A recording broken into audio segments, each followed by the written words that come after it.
छान वाटतंय. काय बोललास? कुठं काय?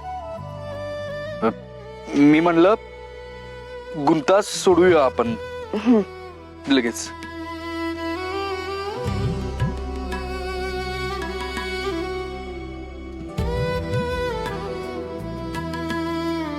निघूया.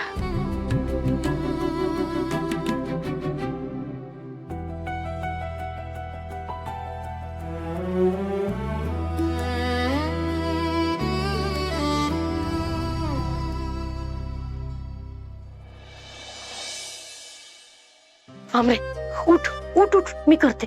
आई अगं करते मी. उठ आधी, उठ म्हटलं ना. तू जा जा, आराम कर जा, मी करते समजा. अगं मी आराम म्हणजे तरी काय करणार आहे ग? नुसते एका ठिकाणी पडून छताकडे बघत राहणार आणि डोक्यात वेगवेगळे विचार येणार. त्यापेक्षा काम करत राहिले ना तर त्या डोक्यातले विचार तरी थांबतील. अगं आमरे, अगं एवढा कसला विचार करतेस ग? असं काय करतेस आई? तुला पण माहितीये ना, नवरा कसा जरी असला तरी बायकोला त्याची काळजी वाटतेच की. आई अगं लिमराज अजून घरी आला नाही.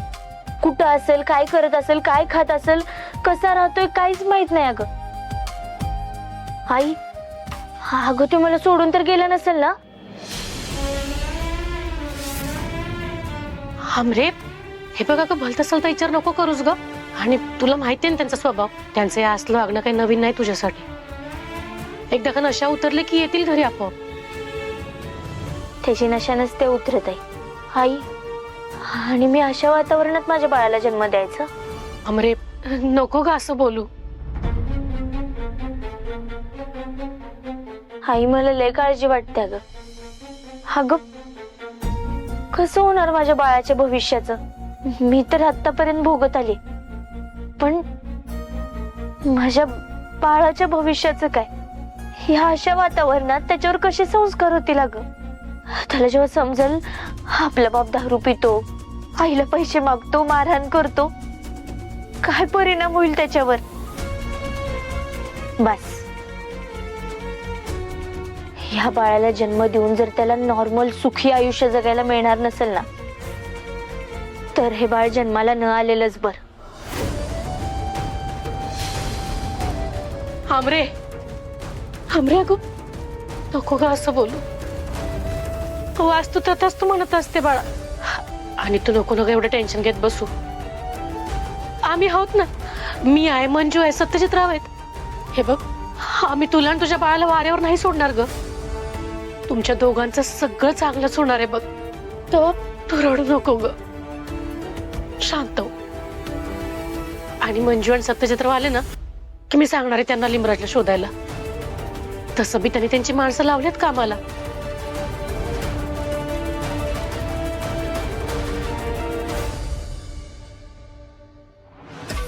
या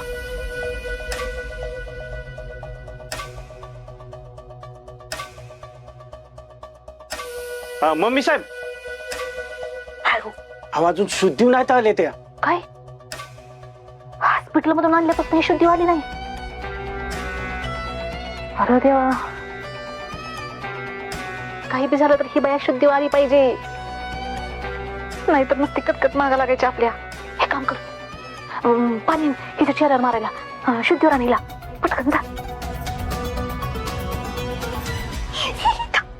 पिचलेल्या बत्ताच्या काय अक्कल आहे का तुला? अरे माझ्यासमोर कशाला शुद्धीवर आणाय तिला? ओळखल ना मला ती. मी गेल्यावर शुद्धीवर आणायचा प्रयत्न कर. आणि एक गोष्ट, बाहेर काही कुठं करत बसू नका. बारीक नजर ठेवा हिच्यावर. हे डोळं उघडलं का नाही का ताबडतोब मला कळव. हा हा.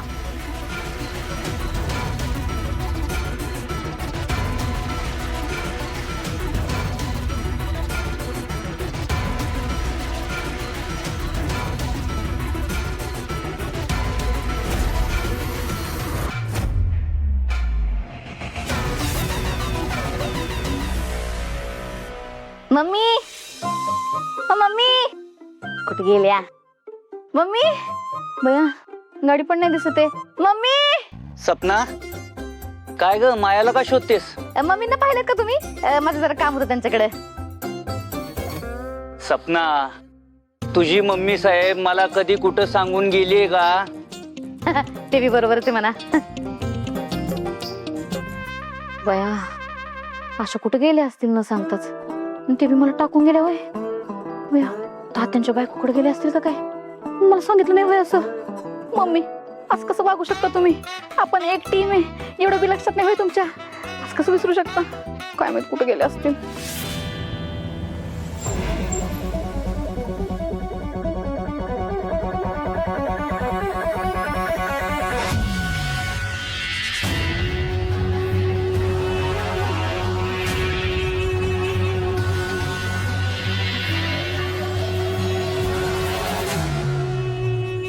अरे वा, एकत्र आलात होय दोघ.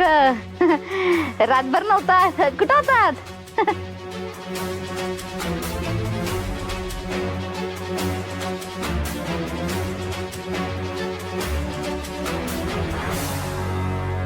ते एक काम होतं आमचं, त्याच्यात बिझी होतो. अच्छा, महत्वाचं काम होतं होय. रातभर असं कुठलं काम होतं जे रातभर सुरू होतं?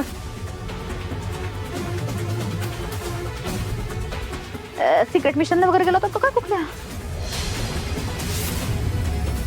है ना? नाही बे?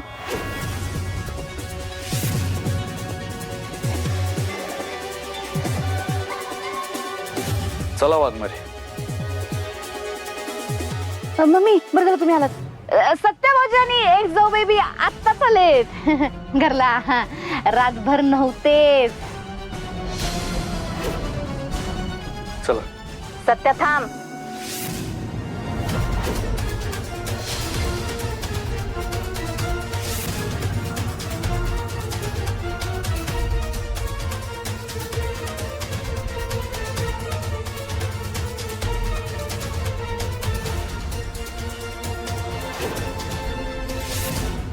ही वागायची पद्धत झाली का तुमची? तुम्ही दोघ जण तुमच्या मर्जीनं घरातनं बाहेर जाणार, रातभर घरला येणार नाही, तुमचा फोन बंद, काय कॉन्टॅक्ट होणं झालाय?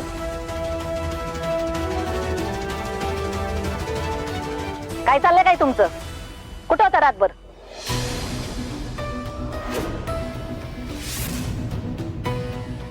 ये नेबळट, ही माया पॅलेस आहे, माझं घर, धर्मशाळा नाही. कधी बी यायला आणि कधी बी जायला. तुझ्या पोलीस स्टेशनात चालत असल, या जा आणि रजा घ्या. माझ्या घरात नाही खपवून घेणार मी. सभ्य लोकांचं घर आहे ही. मम्मी तू गप. ही परत काय आली? तेव्हापासून तुला घरातली माणसं दिसणच झाली.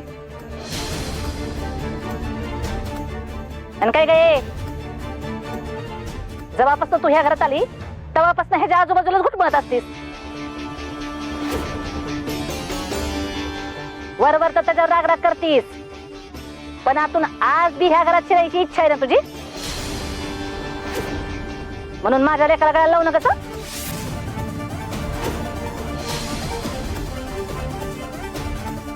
मम्मी वाटेल ते आरोप करू नको त्यांच्यावर. हे बघ, आमचं काल महत्वाचं काम होतं म्हणून उशीर झाला आम्हाला.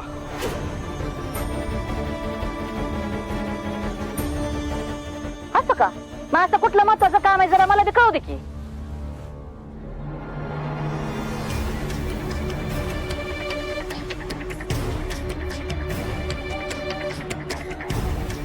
तात्याची बायको जिवंत आहे.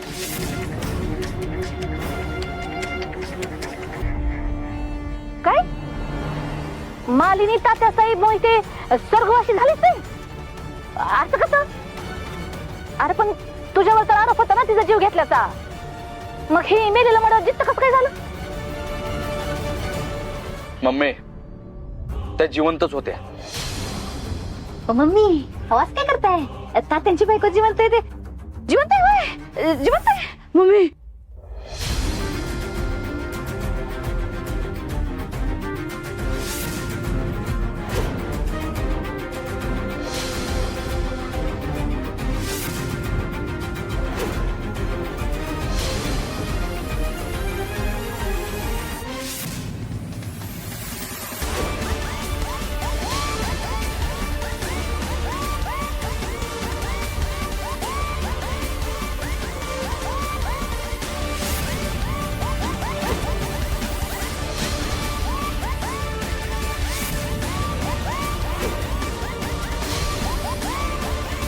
तुम्हाला माहित होतं मालिनी मॅडम विषयी? आम्हाला कसं माहिती असेल ते काही पण नाही बेट आम्हाला कसं ठाव असेल आणि आम्हाला ठाव असतं तर आम्ही तुझ्या तोंडावर पुरावे नसते का फेकले आणि माझ्या लेकाला खोट्या आरोपाखाली आता खोदली असती का मी ये नाही बेट आता विश्वास बसता ना तुझा तवा माझ्या लेकावर केलेला खोटा आरोप पुसून टाक प्रेस कॉन्फरन्स बोलव आणि समजासनी सांग वरडून वरडून का माझं लेकरू कोकरू वागरू म्हणजे सत्या निर्दोष आहे निर्दोष आहे निर्दोष आहे. हे बघा मम्मी साहेब, सत्या जे बोलतोय त्याच्यावर माझा आता विश्वास बसलाय.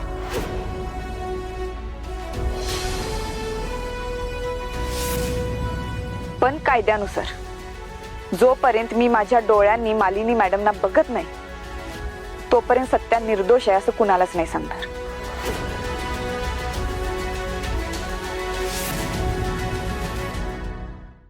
सत्या,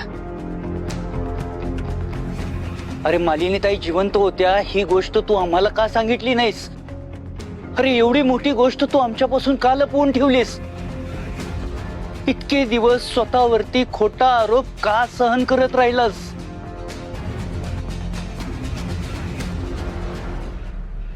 पप्पा हे बघा, आम्ही आता लय दमलोय. आपण नंतर बोलूया या विषयावर. चला वाघमारे.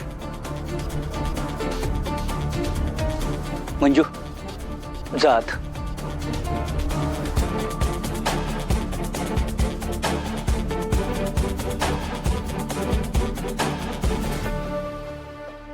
मम्मी बोया कसं खोटं बोलतो मम्मी तुम्ही? तुम्हाला तर माहिती होतं की तात्या समाजची बायको जिवंत येते. कशाला नाकाचा शेंडा असते का तू?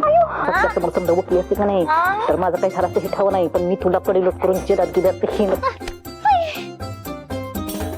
हाय का नाकाचा शेंडा माझा? हाय हाय.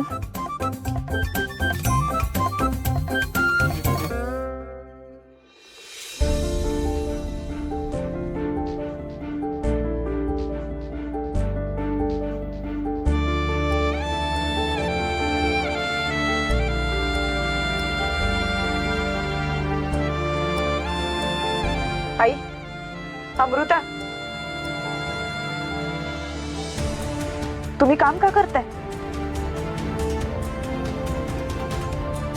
अगं आता दुसऱ्यांच्या घरात राहतोय म्हटल्यावर कामात थोडाफार हातभार लावाच लागेल ना.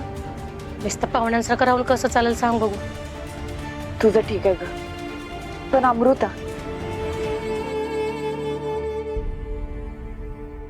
आमरे का करतेस काम? हे बघ, अशा दिवसात जास्त काम नसतं करायचं.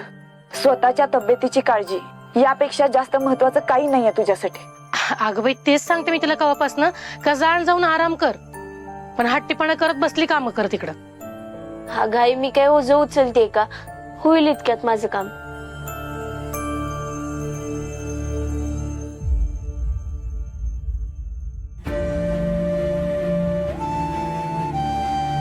तू रडत होतीस? काही झालंय का? तुम्ही काय लपवताय माझ्यापासून? मला खरं खरं सांगायचं. अगं कुठं काय, अगं ती कांदा चिरत होती ना म्हणून डोळ्यात पाणी आलं असेल तिच्या. कांदा चिरत होती? मग कुठे चिरलेला कांदा?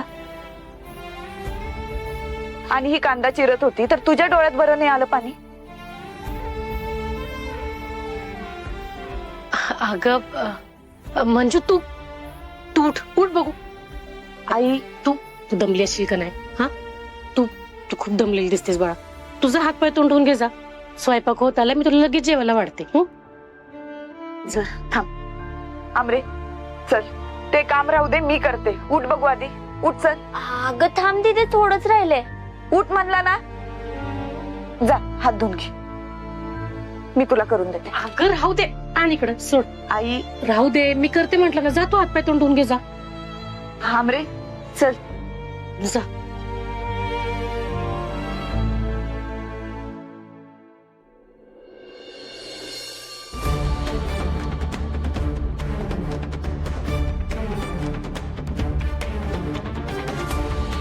मालिनी मॅडम कशा काय गायब झाल्या असतील? कुणी गायब केलं असेल त्यांना? तात्या. त्या तात्याशिवाय अजून कोण करणार आहे? मला वाटतं रात्री आम्ही हॉस्पिटलला पोहोचू नये म्हणून तात्यानंच त्याच्या माणसांना पाठवलं आणि चालाकीनं माझ्या गाडीच्या डिझेलची पाईप कापायला लावली. त्यानंच हे सगळं केलं असणार. पण जर खरोखर त्यानं केलं असेल तर मालिनी मॅडमचा जीव पुन्हा धोक्यात आहे. आता काय बी करून त्यांना लवकरात लवकर शोधावं लागेल.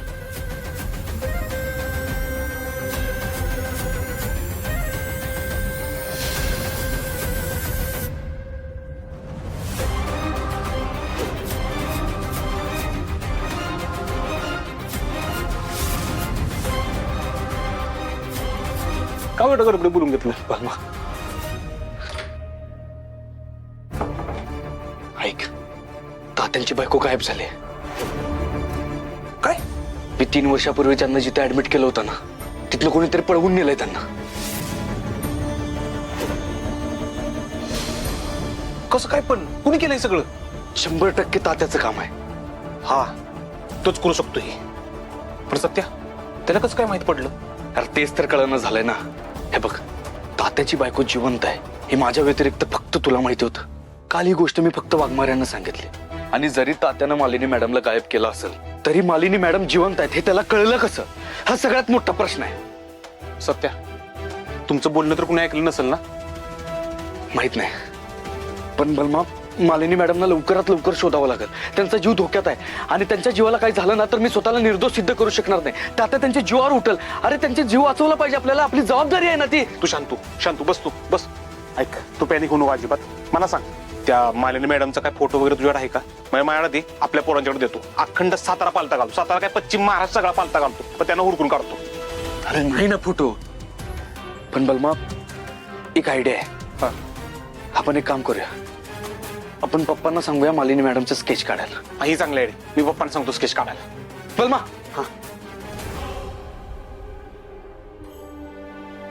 अरे ह्या सगळ्यात राहूनच गेलं. काय? तुझी जखम भरली का आता? तू ठीक आहेस ना? असं त्या मी अगदी ठीक आहे. जखमेचं काय घेऊन बसलायस? जेवढे माझ्या दोस्तानं मला वाचवलं तेव्हाच माझी जखम भरली. बलमा, खरं तर तू माझा जीव वाचवलायस. अरे त्या दिवशी तू आगीचा ओंडका थेट माझ्यावर पडला असता. तू जर तेव्हा मला ढकललं नसतंस ना तर. सत्या, बास आता पुढे बोलू नकोस. काय, मी जिवंत असेपर्यंत तुला कधीच काय होऊन देणार नाही.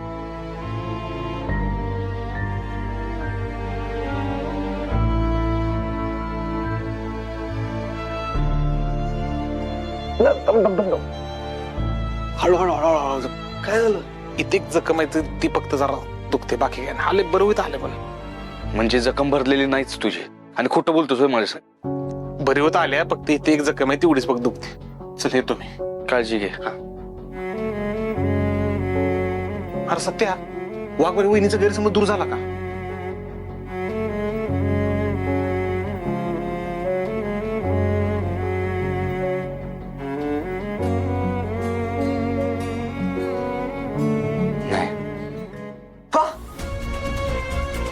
हा म्हणजे आता नाही जायला गैरसमज दूर, पण होईल असं वाटतंय. कारण थोडं का होईना मी गुन्हेगार नाही असा विश्वास बसलाय त्यांचा. अरे कालपासून माझ्यावर आधीसारखे आरोप बी करत नाहीत त्या.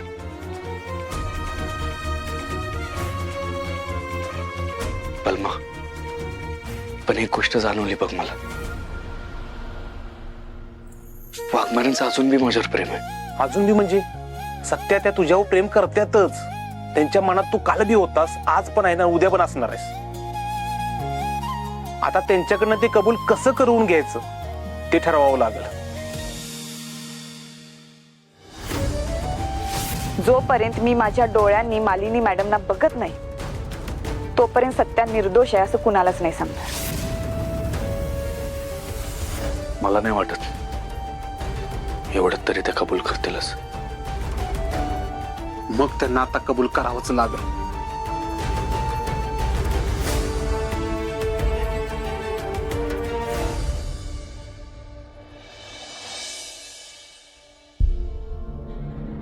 घ्या चहा घ्या.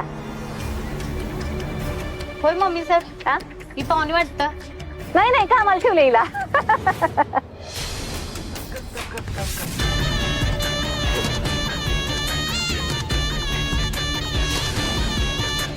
ती पण एक नाही 3-3 बायका ठेवल्या 3-3.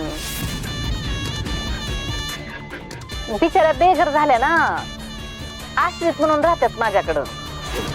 काहीच राहिलं नाही त्यांच्याकडं. समज घरदार जळालं, समज गेलं.